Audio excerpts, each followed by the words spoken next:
来继续来看国民党团早起伫高雄党部召开一场的记者会，上主要是来指控着5年前高雄的弃博，陈局的市政府乱用善款。针对国民党的大动作，民进党团高雄党部一透早就拼一部声来开记者会，批评国民党是为着要帮韩国瑜救人气，转移焦点。 国民党团开记者会，要讲5年前高雄731弃博事件，但局市政府团队乌未用善款，连思考都不思考，直接把它改成，如果我们委员会决议通过的话，就可以来动之。这就是我们今天质疑的霸王条款。讲善款无用伫应该用的所在，佮提出资料来证明。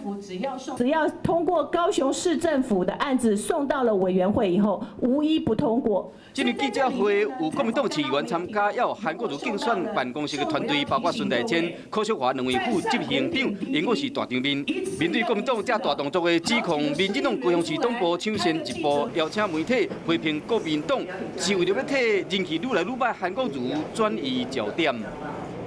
国瑜市长选情不好，不要拿气爆开刀；民调下滑，也不要拿气爆开刀。 韩国瑜竞选总部要开的这气爆的这奇奇怪怪的记者会，只是不断的在为他的总统跟低迷的民调来做一些补救。民进党骂国民党这种的做法，根本是伫高雄人的空嘴顶面滴抹盐。两党为了弃博的善款伫遐对呛，大家拢看甲雾煞煞。